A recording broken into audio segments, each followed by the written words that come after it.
Welcome back to the world of Aurora. Before we jump into the video, be sure to hit that like, hit that subscribe button.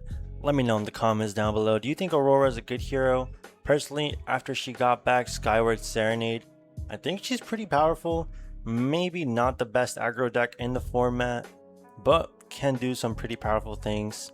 Now, shout out to Andrew Lawrence. Got 23rd at the Pro Tour with Aurora. Let's break down the list. As always, I'm going to leave a link in the description below for the deck list if you guys want to try it out.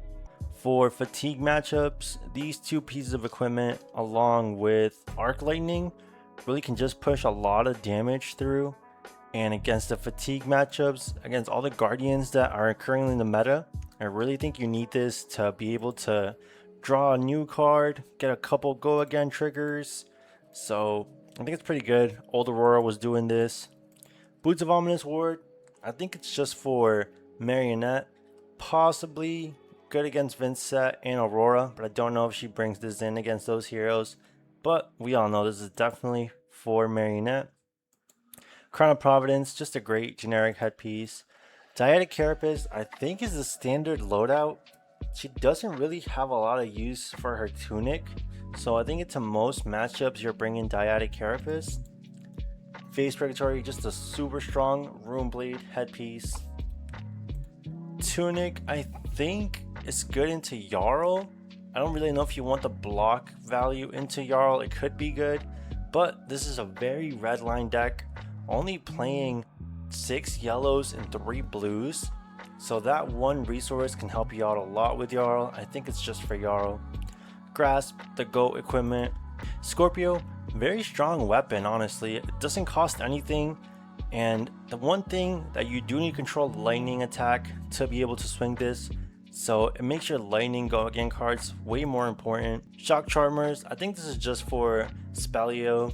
Just having Spell Void 2 can be very powerful, so you're rocking with Spell Void 2, AB2 against the Arcane matchups, not bad. And a lot of the times it's going to be tough to pitch for AB, but just having the option, especially when you have very low life points, can be really good. Snapdragons, I think this is a standard piece of equipment for most matchups. If you're not running into Marionette, most likely you're running Snappies. Now onto the list, a lot of standard things: Burn Up Shock and Lightning Strike. Fry, I think this is pretty good as a 3 go again lightning. Now there is a small Nimbleism package with 2 Jack Me Nimble, 3 Nimbleisms, and 3 Nimby. If you give Nimby go again, it can be very powerful, essentially a 1 card 6. Jack Me Nimble, another 0 for 4. Old Aurora had a ton of 0 for 4s, but this new one actually just plays closer to a ninja with a lot 0 for 3s, and the 0 for 4s are a bit more rare. Lightning Press, just a great lightning staple. Lightning Surge, pretty good 0 for 4. Outed, just a 0 for 3. I mean, yeah, you're never marking anybody with this deck, so 0 for 3. Path of St. Anne's, very strong card. I think this is low-key better than Fry. You can lose the go again if they AB the 1 Arcane, but essentially it's 0 for 4, and if they do AB the Arcane, you can always just pitch a red to give it go again. 2 red quick successions. Then we have the generic package of Rabble, Scar for Scar. Second Strike, Skizig, now that Skyward Serenade is back, very, very powerful card. 3 Snatch, the best ender. 3 Stinging Sprite, I think this is pretty good, another 0 for 4. And also, when you get really low against Aurora, she just has not only Burn Up Shock, not only Stinging Sprite, but also has Bolt Bound Duality. So pretty much 9 shocks. If you have no AB into her and you're at 1, she has a good amount of ways to shock you. Arc Lightning, very powerful. I mean, I think all Aurora decks are going to play 3 of this. That card that came back, the card that got misprinted but is still around, Skyward Serenade, just a very, very powerful card. The only blues this list is playing is 3 Current Funnels. This giving go again to another card, especially if it's a generic like Snatch or in Lane Strike, can be very, very powerful. I guess it helps you against Jarl too, but just being able to give another card go again can be a ton of value. Promise of Plenty, this is kind of like a 3 attack snatch. I mean, it does put it directly into your arsenal, and it gives your opponent the same option to do that. But if you're playing against Guardians, maybe putting a bad blue in the arsenal can be pretty good. This against Gravy allies can be pretty good, especially if your opponent already has an arsenal.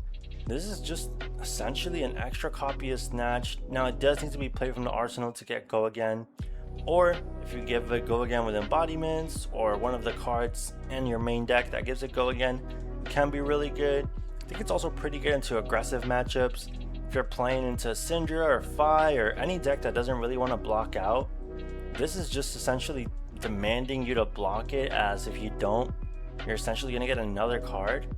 Now if they don't have an arsenal, maybe they will take the hit, so it's not a perfect card, but pretty cool. Haven't really seen this card played before. To round out the deck list, we're just playing 2D Reacts, Shelter, and Sink Below. That pretty much wraps it up, guys. I think everything here is pretty standard except for the Promise of Plenty. That pretty much wraps it up, y'all. Be sure to leave a like, hit that subscribe button. Let me know in the comments down below. Is Aurora actually good this meta? I think with other aggressive redline decks in the meta, she can kind of be the dark horse. She might not be better than Dio or better than Fi, but she does present mixed damage, kind of similar to Syndra with the flick knives. But I think Aurora just does more mixed damage consistently, and also your opponent having to bring in an arcane barrier piece instead of an equipment that can block. It's very powerful. Or they bring in no AB, and then all your cards that deal arcane damage are basically true damage. So she definitely has a place in the meta. Thank y'all for watching. Peace.